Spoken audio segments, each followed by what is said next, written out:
যে বিষয়টা নিয়ে আপনাদের সাথে আজকে কথা বলতে চাই যে লাস্ট কিছুদিন ধরে যে আমরা দেখব যে হাদি ভাইয়ের যে ঘটনাটি ঘটেছে আমাদের জুলাই পরবর্তী সময়ে হাদি ভাই থেকে শুরু করে গতকাল সুরভির ঘটনা পর্যন্ত আমরা প্রত্যেকটা ঘটনাকে যদি আমরা নির্মোহভাবে দেখি তাহলে দেখব যে আসলে রাষ্ট্রযন্ত্র থেকে শুরু করে রাষ্ট্রের কনভেনশনাল পলিটিক্যাল যে পার্টিগুলো তারা আসলে জুলাইয়ে যারা অংশগ্রহণ করেছে তাদেরকে আসলে কিভাবে দেখেন। আপনারা যদি মেহেদীকে দেখেন, হাদি ভাইকে দেখেন এবং সুরভির কার্যক্রমকে আপনারা যদি রাষ্ট্র কিভাবে সেইটিকে আমলে নিয়েছে এই জায়গাগুলো যদি দেখেন তাহলে দেখবেন যে জুলাই যারা অংশগ্রহণ করেছে রাষ্ট্রযন্ত্র তাদের প্রতি এক ধরনের বিদ্বেষমূলক একটা মনোভাব পোষণ করে এবং তারা একটা সুযোগের অপেক্ষায় রয়েছে যে একটা সুযোগে যে কোনো একটা উপলক্ষের মধ্য দিয়ে জুলাইয়ে যারা সম্পৃক্ত ছিল তাদেরকে অপ্রাসঙ্গিক করে দেওয়ার যে প্রচেষ্টা সেই প্রচেষ্টা কিন্তু এখনো অব্যাহত রয়েছে। আমার যেই হাসনাত আব্দুল্লাহ যে প্রোফাইলটি আছে পার্সোনাল প্রোফাইল সেই প্রোফাইলটিকে ডিসেবল করে দেওয়া হয়েছে বেশ কিছুদিন আগে।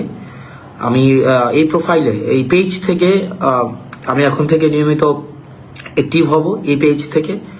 এই পেজটা এতদিন পর্যন্ত আমার যারা এডমিন আছেন তারা চালাতেন, এখন থেকে আমি এই পেজে নিয়মিত হব। আপনারা আমাকে স্পষ্ট শুনতে পাচ্ছেন কিনা বা স্পষ্ট দেখতে পাচ্ছেন কিনা আমাকে একটু কাইন্ডলি জানাবেন। যেই আইডিটি ভারত বিরোধী অবস্থান নেওয়ার পরবর্তীতে কিছু পোস্টের কারণে সেটিকে আমার কপিরাইট ক্লেমের মধ্য দিয়ে ওই আইডিটা আমার ডিসেবল করে দেওয়া হয়, সেই জন্য আমি আপনাদের সাথে এনগেজ হতে পারিনি। যে বিষয়টা নিয়ে আপনাদের সাথে আজকে কথা বলতে চাই যে লাস্ট কিছুদিন ধরে যে আমরা দেখব যে হাদি ভাইয়ের যে ঘটনাটি ঘটেছে আমাদের জুলাই পরবর্তী সময়ে হাদি ভাই থেকে শুরু করে গতকাল সুরভির ঘটনা পর্যন্ত আমরা প্রত্যেকটা ঘটনাকে যদি আমরা নির্মোহভাবে দেখি তাহলে দেখব যে আসলে রাষ্ট্রযন্ত্র থেকে শুরু করে রাষ্ট্রের কনভেনশনাল পলিটিক্যাল যে পার্টিগুলো তারা আসলে জুলাইয়ে যারা অংশগ্রহণ করেছে তাদেরকে আসলে কিভাবে দেখেন। আপনারা যদি মেহেদীকে দেখেন, হাদি ভাইকে দেখেন এবং সুরভির কার্যক্রমকে আপনারা যদি রাষ্ট্র কিভাবে সেইটিকে আমলে নিয়েছে এই জায়গাগুলো যদি দেখেন তাহলে দেখবেন যে জুলাই যারা অংশগ্রহণ করেছে রাষ্ট্রযন্ত্র তাদের প্রতি এক ধরনের বিদ্বেষমূলক একটা মনোভাব পোষণ করে এবং তারা একটা সুযোগের অপেক্ষায় রয়েছে যে একটা সুযোগে যে কোনো একটা উপলক্ষের মধ্য দিয়ে জুলাইয়ে যারা সম্পৃক্ত ছিল তাদেরকে অপ্রাসঙ্গিক করে দেওয়ার যে প্রচেষ্টা সেই প্রচেষ্টা কিন্তু এখনো অব্যাহত রয়েছে। ফলত আমরা দেখেছি যে হাদি ভাইয়ের হত্যাকাণ্ডেরও এখনো পর্যন্ত কোনো বিচার হয়নি। এখনো পর্যন্ত আমরা রাষ্ট্রকে দেখিনি বা সরকারকে দেখিনি, অন্তর্বর্তীকালীন সরকারের যারা দায়িত্বপ্রাপ্ত পুলিশ প্রশাসন থেকে শুরু করে গোয়েন্দা সংস্থা যারা আছে এখনো পর্যন্ত আমরা দেখিনি কোনো ধরনের দৃশ্যমান কোনো ধরনের পদক্ষেপ নিয়েছে যেটির মধ্য দিয়ে আমরা মনে করতে পারি যে আপনার বিচারের অগ্রগতি রয়েছে। বিচারের অগ্রগতি তো হয়নি, বরং আমরা দেখেছি এই হাদি ভাইয়ের পরবর্তী ঘটনার পরে বেশ কিছু ঘটনা ঘটেছে যেগুলো উদ্বেগজনক।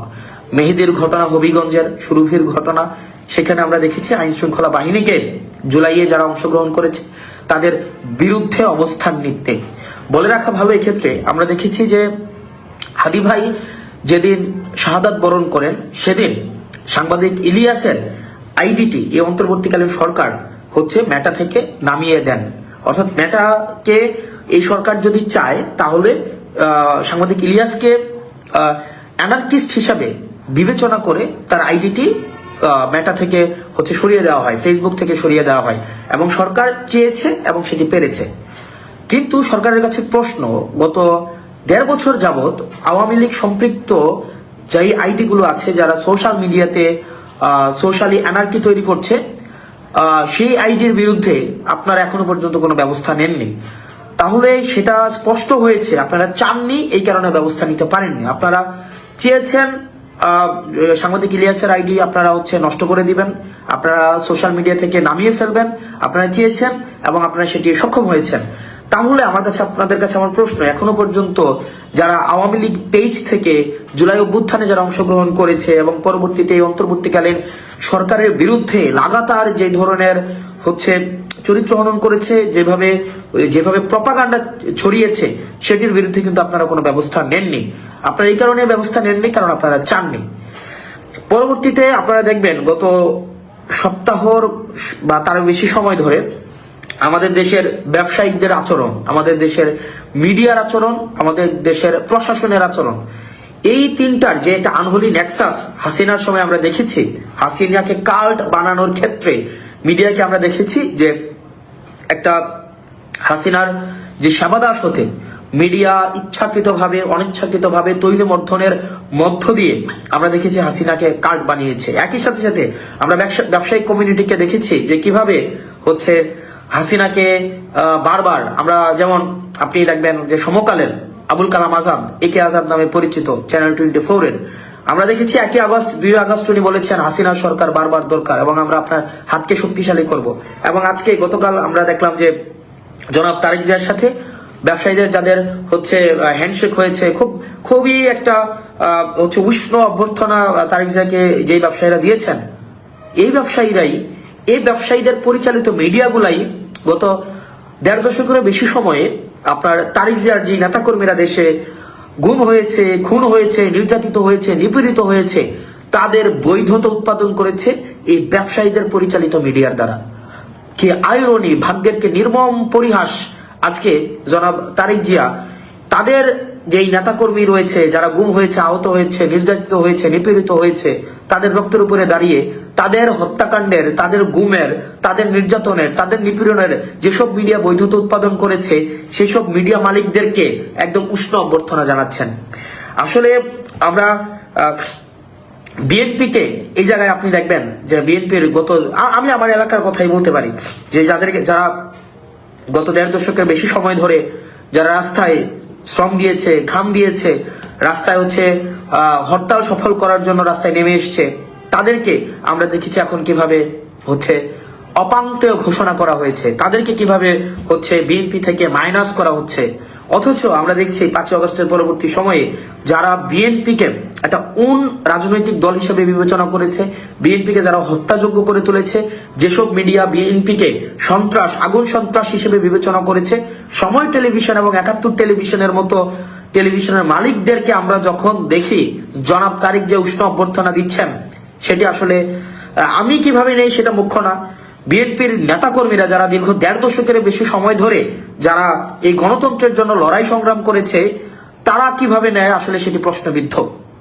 এবং আমরা দেখতে পাচ্ছি এবং নির্বাচনের আগেই এই ব্যবসায়িক নেক্সাস, যে মিডিয়া মাফিয়া এবং যে প্রশাসন যেভাবে তারেক জিয়াকে মাফিয়া বানানোর যে চক্রান্ত করছে, তারা বিএনপি থেকে এখন বড় বিএনপি হয়ে উঠছে এবং এটি আশঙ্কাজনক এবং এভাবেই হচ্ছে একটা ফেসিস্ট উৎপাদন হয়। এভাবেই হচ্ছে যখন সবাই এই 1.5 দশকের বেশি সময়ে বিএনপির যে গণতন্ত্রে এই একটা অংশগ্রহণমূলক একটা নির্বাচনের জন্য তাদের যে ত্যাগ, তাদের যেই শ্রম, তাদের যেই বিএনপির একজন নেতাকর্মী বাদ নাই যে যাদের বিরুদ্ধে মামলা হয়নি, কেউ ঘরে ঘুমাইতে পারে নাই, এরকম অনেকে আছে যারা ঘরে ঘুমাইতে পারে নাই। অথচ আজকে আমরা দেখতে পাচ্ছি ওইসব ব্যবসায়ীরা, ওইসব মিডিয়ারা এবং ওইসব প্রশাসনই হচ্ছে বিএনপির সবচেয়ে কাছের, বিএনপি থেকে আরো বড় বিএনপি হয়ে উঠছে, যেগুলো আসলে আমাদেরকে আশাহত করে। এবং পরবর্তী বাংলাদেশটা আসলে কোন দিকে যেতে পারে এবং পরবর্তী বাংলাদেশটা রূপরেখাটা কেমন হতে পারে, এবং যেই মিডিয়া, ব্যবসায়ী এবং প্রশাসনের যে আনহোলি নেক্সাসে আমরা চাইবো না যে জনাব তারেক জিয়া সাহেব এই নেক্সাসের মধ্যে পড়ে যাক। আমরা চাই যে গণতান্ত্রিক উত্তরণের যেই পথ উন্মোচিত হওয়ার রাস্তা উন্মুক্ত হয়েছে সেটি প্রসারিত হোক। আমরা চাই না এই আনহোলি নেক্সাসের মধ্যে পড়ে আবার বাংলাদেশ আবার পশ্চাৎপদ কোন একটা যাত্রা করুক। পরবর্তীতে যে বিষয়টা সেটা হচ্ছে যে আমাদের নির্বাচন কমিশনের যে আচরণ আমরা দেখতে পাচ্ছি, সেটি আসলে একটা উদ্বেগজনক একটা আচরণ আমরা দেখতে পাচ্ছি। নির্বাচন কমিশন, আমরা আইন সবার জন্য সমান হওয়া উচিত, প্রত্যেকটা মানুষের জন্য আসলে আইন সমান হওয়া উচিত এবং সমান হবে, এটাই হচ্ছে আইনের যেই চরিত্র। প্রত্যেক স্থান, ব্যক্তি, ধর্ম এবং হচ্ছে গোত্র নির্বিশেষে আইনের প্রয়োগটা আমরা প্রত্যাশা করি সমান হবে। অথচ আমরা দেখতে পাচ্ছি যে নির্বাচন কমিশন ব্যক্তি বিশেষে আইনের ভিন্ন প্রয়োগ ঘটাচ্ছেন। একই কারণে একই রাজনৈতিক দলের মনোনয়ন বাতিল করা হলেও আবার একই কারণে অন্য একটা রাজনৈতিক দলের মনোনয়নকে বৈধ ঘোষণা করছে, যেটি একটা নিরপেক্ষ অংশগ্রহণমূলক রাষ্ট্র যেই প্রতিশ্রুত একটা অংশগ্রহণমূলক নির্বাচনে কতটা নিশ্চিত করবে সেটি আসলে আমাদেরকে নিরাশ করে। আমরা নির্বাচন কমিশনকে আসলে আমরা দেখতে পাচ্ছি না। আমরা নির্বাচন কমিশনের আন্ডারে প্রশাসন থাকার কথা ছিল, নির্বাচন কমিশন আন্ডারে পুলিশ থাকার কথা ছিল। আইরনিক্যালি এই প্রশাসন এবং পুলিশ আমরা দেখতে পাচ্ছি এখন গুলশানের আন্ডারে চলে গিয়েছে, যেটি খুবই দুঃখজনক। আপনারা অনেকেই হয়তো আমার প্রতি ক্ষুব্ধ হতে পারেন, এটাই বাস্তবতা। এবং আমরা যে একটা লব সাইডের একটা প্রশাসন দেখতে পাচ্ছি এবং পুলিশ দেখতে পাচ্ছি, তারা কতটা রাষ্ট্র প্রতিশ্রুত একটা অংশগ্রহণমূলক একটা নির্বাচন করতে পারে সেটি নিয়ে আমাদের আসলে ভাবার সময় এসছে। আমরা আমাদের জায়গা থেকে প্রতিজ্ঞ, আমরা আমাদের কাজ করা অব্যাহত রাখবো। আমরা নিশ্চিত করতে চাই সংস্কারের প্রশ্নে, ভারত বিরোধিতার প্রশ্নে, আগ্রাসন বিরোধিতার প্রশ্নে অনেকেই বলে যে আপনারা আগ্রাসন বিরোধিতার কথা বলেন, আবার দেখা যায় ভারতের সাথে ব্যবসায়িক সম্পর্ক রাখেন। দেখেন, ব্যবসায়িক সম্পর্ক আমাদের সাংস্কৃতিক যে মেলবন্ধন, আমাদের রাজনৈতিক যে মেলবন্ধন, আমাদের সামাজিক, সাংস্কৃতিক, অর্থনৈতিক এবং ঐতিহাসিক যে মেলবন্ধন রয়েছে সেটি আমাদের অব্যাহত থাকবে। কিন্তু দাদাগিরির যে সম্পর্ক, আমাদের দেশে কে ক্ষমতায় আসবে, কে ক্ষমতা থেকে যাবে সেটি নির্ধারণ করে দেওয়ার যেই একটি বিদেশি প্রবণতা, যে আগ্রাসী যে প্রবণতা রয়েছে, এখানে রাষ্ট্রযন্ত্র, এখানের প্রশাসন, পুলিশ এবং এখানের অর্থনৈতিক রাজনৈতিক কাঠামোতে হস্তক্ষেপ করার যে প্রবণতা রয়েছে, আমরা সেটির বিরোধিতা করছি। আমরা ভারতের আপামর জনগণ, এই যে পিপল টু পিপল যে কমিউনিকেশন, এই যে গভর্নমেন্ট টু গভর্নমেন্ট যে কমিউনিকেশন, এবং আমাদের business to business communication, G to যে কমিউনিকেশন, এই কমিউনিকেশন গুলোর মধ্যে যে সাটেল ডিফারেন্স রয়েছে, সেই জায়গাতে আমরা আমাদের প্রশ্নের জায়গাটি সেটি আমাদের পিপল টু পিপল কমিউনিকেশন। সেই কমিউনিকেশনটি আমাদের নির্ধারিত হবে আমাদের ইতিহাস, আমাদের সংস্কৃতি, আমাদের সেটির বাস্তবতায় আমাদের নির্ধারিত হবে। আমরা সেটির বাস্তবতায় নির্ধারিত হবে। কিন্তু আমরা চাই না একটি স্বাধীন সার্বভৌম দেশে, যে আমরা দেখেছি অতীতে যেমনটা হয়েছে, যে জাতীয় পার্টির মতো একটা দল তারা বিদেশে মিটিং করে এসে, ভারতে মিটিং করে এসে আমাদের দেশে বলতো, প্রেস কনফারেন্স করে বলতো যে কি মিটিং হয়েছে আমরা সেটি বলতে পারবো না, এবং আগামী নির্বাচনে কে কি ভূমিকা পালন করবে সেটা ভারত নির্ধারণ করবে। আমরা দেখেছি আওয়ামী লীগের তৎকালীন পররাষ্ট্রমন্ত্রী ভারতে গিয়ে বলে আসতে যে আপনারা যেভাবেই হোক এই সরকারকে টিকিয়ে রাখুন। আমরা চাই বাংলাদেশের সরকার নির্ধারণ করবে বাংলাদেশের জনগণ যাকেই ভোট দিয়ে নির্বাচিত করে বাংলাদেশ জনগণ এবং প্রত্যেকটা রাজনৈতিক দল সেই ম্যান্ডেটকেই সম্মান জানাবে। কিন্তু সেটি যদি জনগণ নির্ধারণ না করে, সেটি যদি ভারত বা পার্শ্ববর্তী দেশ নির্ধারণ করে দেয়, আমাদের প্রশ্নের এবং আমাদের আঙুল উঁচা করার জায়গাটা সেইখানটাই। তো আমরা চাই, আমরা যারা সংস্কারের পক্ষে আমরা যেই জোট অবস্থান নিয়েছি, আমরা আগ্রাসন বিরোধিতার প্রশ্নে যে জোট অবস্থান নিয়েছি, দুর্নীতি বিরোধিতার প্রশ্নে আমরা যেই জোট অবস্থান নিয়েছি, আমরা সেই জোট আমাদের কার্যক্রম অব্যাহত রাখবো। একই সাথে এই নির্বাচনে দুইটা পক্ষ ভাগ হয়ে গিয়েছে, একটা গোলামীর জোট, একটা আজাদির জোট। আমরা আপনাদের কাছে প্রত্যাশা করব এবং আপনাদের কাছে আহ্বান জানাবো, যারা দুর্নীতির বিরুদ্ধে যারা অবস্থান নিবে আপনারা তাদেরকে সমর্থন দিন, যারা আগ্রাসন বিরোধিতার প্রশ্নে যারা অবস্থান নিবে আপনারা তাদেরকে সমর্থন দিন, যারা বিদেশি আধিপত্যের বিরুদ্ধে অবস্থান নিবে আপনারা তাদেরকে সমর্থন দিন, যারা এই সংস্কারের পক্ষে, যারা আধিপত্যবাদের বিরুদ্ধে অবস্থান নিবে তাদেরকে আপনারা সমর্থন দিন। আগ্রাসন বিরোধিতার বিপক্ষে যারা অবস্থান নেবে, আগ্রাসন বিরোধিতার যারা করবে আপনারা তাদেরকে সমর্থন দিন। এবং দিন শেষে আমাদের বহুল কাঙ্ক্ষিত জুলাইয়ের পরবর্তীতে আমাদের যেই বহুল কাঙ্ক্ষিত আমাদের যে সংস্কার, আমরা সংস্কারের পথে হাঁটছি, সেটিকে যারা বাস্তবায়নের প্রতিশ্রুতি দিবে আপনারা তাদের পক্ষে নেন। সর্বশেষ আমি দেবিদ্বারবাসীকে আহ্বান জানাবো, আমরা দেবিদ্বারবাসীর দীর্ঘদিনের স্বপ্ন, দীর্ঘদিনের আকাঙ্ক্ষা, আমি দেবিদ্বারে বড় হয়েছি, আমি দেবিদ্বার শহরে বড় হয়েছি, আমি দেবিদ্বারের মাটিতে পানিতে আমি বড় হয়েছি, আমি দেবিদ্বার স্কুলে পড়াশোনা করেছি, এবং দেবিদ্বারে যে দোকানপাট আছে দেবিদ্বার উপজেলার প্রত্যেকটা দোকানপাটের প্রত্যেকটা মানুষের সাথে আমার হৃদ্যতাপূর্ণ সম্পর্ক আজকের না। আমি 24 বছর, আমার এই 27-27.5 বছর বয়সের আমি 24 বছর আমি দেবিদ্বারে অতিক্রান্ত করেছি। আমি সেই জায়গা থেকে আমি আপনাদের কাছে আহ্বান জানাবো, আপনারা যারা আছেন, আপনারা দেবিদ্বারবাসী, আপনারা যারা আছেন, আমি আপনাদের সন্তান। আমি বিষয়টা এমন না যে অন্য জায়গা থেকে উড়ে এসে জুড়ে বসেছে। আমি এই মেঠুপথ দিয়ে হেঁটে বেরিয়েছি। আমার স্কুল রেয়াজউদ্দিন স্কুল, এই রেয়াজউদ্দিন, পুরান বাজার, শিবনগর, এই যে স্কুলের ফাঁকে আমরা আইল দিয়ে হেঁটে বেড়াতাম, মোহন আবাসিক এলাকা, গুমতি আবাসিক এলাকা, পূর্বাস আবাসিক এলাকা, এই শান্তি রোড দিয়ে আমরা হেঁটে বেরিয়েছি, এই এলাকাগুলোতে থেকেছি। আমাদের আড্ডার জায়গা ছিল দেবেন্দ্র সরকারি কলেজ, উপজেলা, শান্তি রোডের মাথা। আমি ছিলাম রেয়াজউদ্দিনের ছাত্র, সরকারি কলেজে আমরা খেলেছি। চাপানগর থেকে শুরু করে পৌরসভা, ফতেহাবাদ, ভিরেল্লা, বারেরা, আমাদের মাসিকারা, পুনরা, এই জায়গাগুলো ছিল আমাদের বিচরণ ক্ষেত্র। আমরা হেঁটে বেরিয়েছি, ঘুরে বেরিয়েছি। আমাদের যে 16টা ইউনিয়নের প্রত্যেকটা জায়গায়, বিষয়টি এমন নয় যে রাজনৈতিক কার্যক্রম পরিচালনা করার জন্য, সেই জায়গাগুলোর সাথে আমাদের সম্পৃক্ততা দীর্ঘদিনের, আমার সম্পৃক্ততা দীর্ঘদিনের। এবং বিষয়টি এমন না যে আপনারা আমাকে নির্বাচিত না করলে আপনাদের সাথে আমাদের সম্পর্কের কোনো ধরনের টানাপোড়েন ঘটবে। আপনাদের সাথে আমার যে সম্পর্ক, সেটি রাজনৈতিক সম্পর্ক না, সেই সম্পর্কটি হচ্ছে হৃদ্যতার সম্পর্ক, আত্মার সম্পর্ক, আন্তরিকতার সম্পর্ক। এবং আমি বিশ্বাস করি আমাকেও আপনারা সেভাবেই দেখেন। এবং বিএনপির অনেক মানুষ আছে, অনেক অনেক মানুষ আছে আমাকে ব্যক্তিগতভাবে পছন্দ করে, এবং আমি বিশ্বাস করি তারা ধানের শীষের রাজনীতি করলেও ভোটটা তারা সাপলাতে দিবে। একই সাথে সাথে অন্য রাজনৈতিক দলের যারা আছে তারা আমাকে এলাকার ছেলে হিসাবে, রেয়াজউদ্দিনের ছাত্র হিসাবে, আমি উপজেলার সন্তান হিসেবে, রসুলপুরের সন্তান হিসেবে, নদীর ওই পারের সন্তান হিসেবে, নদীর এই পারে আমার থাকা, আমি প্রত্যেকটা ইউনিয়নের সাথে আমার ব্যক্তিগতভাবে যে সম্পর্ক, সেই সম্পর্কের কারণে মানুষ আমাকে গ্রহণ করে নিয়েছে, ইতিমধ্যেই গ্রহণ করে নিয়েছে। এবং সেটির বহিঃপ্রকাশ সেটি ঘটবে 12ই ফেব্রুয়ারি। এবং অনেকেই এই নির্বাচনী ইতিবাচক পরিস্থিতিকে বানচাল করার বিভিন্ন প্রচেষ্টা আপনারা দেখেছেন, অব্যাহত রেখেছে। কিন্তু আমি আপনাদেরকে কমিটমেন্ট দিচ্ছি, আপনারা ভোট দিতে আসবেন, আপনারা যাকে ইচ্ছা ভোট দেন। এবং আমি আপনাকে নিশ্চিত করি, আপনি যদি আমার বিরুদ্ধেও ভোট দিতে চান, সেই ভোট যেন আপনি স্বাধীনভাবে দিতে পারেন, সেটির নিশ্চয়তা এবং সেটির অধিকার আদায়ের জন্য আমি কাজ করে যাব। একই সাথে সাথে আমি একটি বিষয় আপনাদেরকে বলবো, ইতিমধ্যে আপনাদেরকে অনেককে হুমকি ধামকি দেওয়া হচ্ছে অনেক অন্য রাজনৈতিক দলের থেকে, যে কেন আপনি আমার রাজনৈতিক দল করেন, কেন আপনি আমার নির্বাচনের কার্যক্রমে আসেন।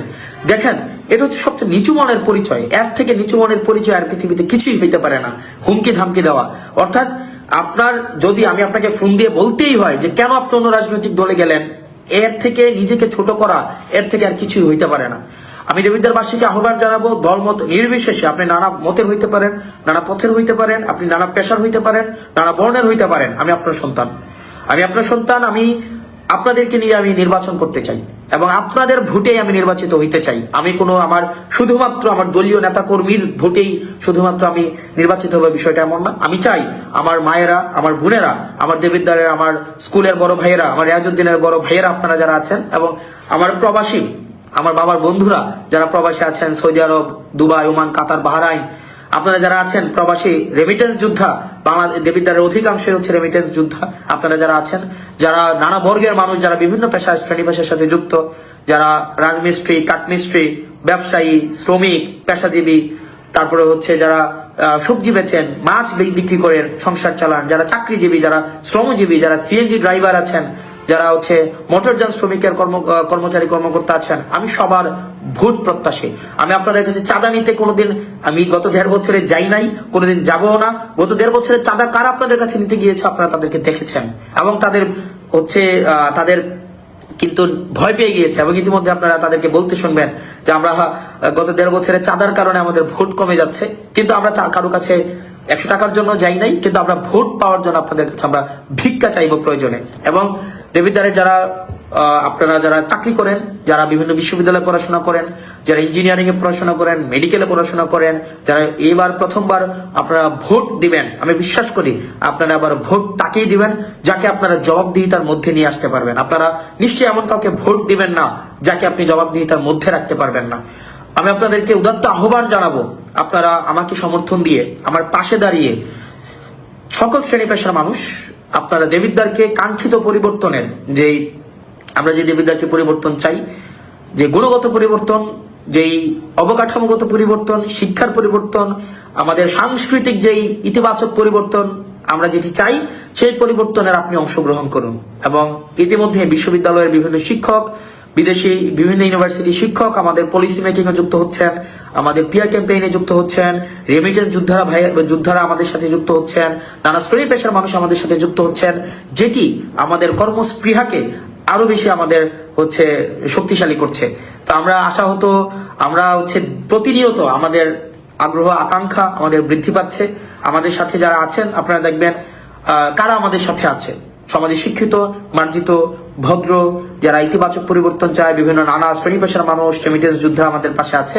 অপরদিকে দেখবেন অন্যদিকে কারা আছে, দেখবেন মাটি কাটার সাথে যারা জড়িত, মাটিখুর, যারা চাঁদাবাজ, যারা মামলাবাজ, যারা দীর্ঘ 1.5 দশকের বেশি সময় ধরে যারা সিএনজি স্ট্যান্ড দখল করেছে, যারা অ্যাম্বুলেন্সের টাকা খায়, যারা জমি দখল করে, যাদের মনে ইতিমধ্যেই ভয় ঢুকে গিয়েছে, যারা ঋণ খেলাপি, যারা রাষ্ট্রের অর্থ মেরে দিয়েছে, যারা রাষ্ট্রের অর্থ বছরের পর বছর রাষ্ট্রের অর্থ যারা দিচ্ছে না, ওইসব মানুষ একটা পক্ষে রয়েছে। তো আপনাদের কাছে উদাত্ত আহ্বান জানাবো, আমরা আমাদের এই লড়াই অব্যাহত রাখবো। আর যারা দেবিদ্বারবাসী, যারা আপনারা কাকে নির্বাচিত করবেন তার অর্থের উৎস সম্পর্কে আপনার জানা উচিত। আমার অর্থের উৎস আপনারা জানার জন্য, আমি কোন জায়গা থেকে আমি ইনকাম করি সেটা জানার জন্য আপনারা আপনাদের মোবাইল থেকে আপনারা গুগলে সার্চ করবেন www.acs.com, দিয়ে acs.com দিলে আপনি সার্চ করলে আপনি পেয়ে যাবেন, অথবা soe.com দিয়ে আপনি সার্চ করলে, স্কুল অফ এক্সিলেন্স সার্চ করলে আপনারা পেয়ে যাবেন। আমার ওখানেই এই বছরের যে আয় হয়েছে সেটি আপনারা দেখতে পারবেন। আমি আমার রিটার্ন জমা দিয়েছি, আপনারা সেটিও চাইলে দেখতে পারবেন। এবং আপনারা ইউটিউবে যদি সার্চ করেন, যে আমার ক্লাস লিখে সার্চ করেন, সেখানেও আমার ক্লাস পেয়ে যাবেন। এবং সেখানে কোর্সের অ্যাডভার্টাইজ করা আছে, সেটিও আপনারা পেয়ে যাবেন। সেটি দিবালোকের মতো স্পষ্ট এবং স্বচ্ছ।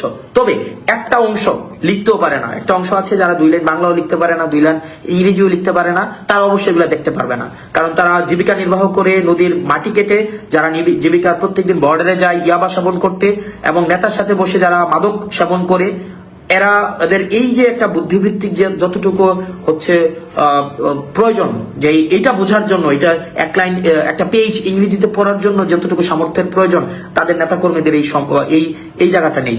তো আমি আপনাদেরকে বলবো, আমাদের নেতাকর্মীদেরকে বলবেন, আপনাদেরকে পরে শোনাই দিবে কিভাবে আসলে এই যে অর্থের উৎসটা আপনাদেরকে শোনাই দিবে। যদি না বুঝেন তাহলে বাংলায় এটাকে ট্রান্সলেট করে দিবে, তাহলে যেন আপনাদের বুঝতে সুবিধা হয়।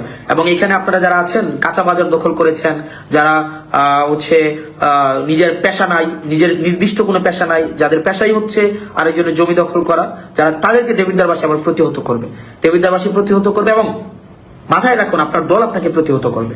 আপনি যদি মনে করে থাকেন আপনার দল আপনাকে সমর্থন দিবে, বিএনপি আর ওই অবস্থানে নাই, বিএনপি আর ওই জায়গায় নাই যে চাঁদাবাজদের প্রশ্রয় দিবে, চাঁদাবাজদের শেল্টার দিবে। আমি বিশ্বাস করি, আমি আস্থা রাখি, দেখবেন আপনার ধানের শীষে স্লোগান দিচ্ছে, কিন্তু ভোট কিন্তু সাপলাকলিতেই দেবে ইনশাআল্লাহ।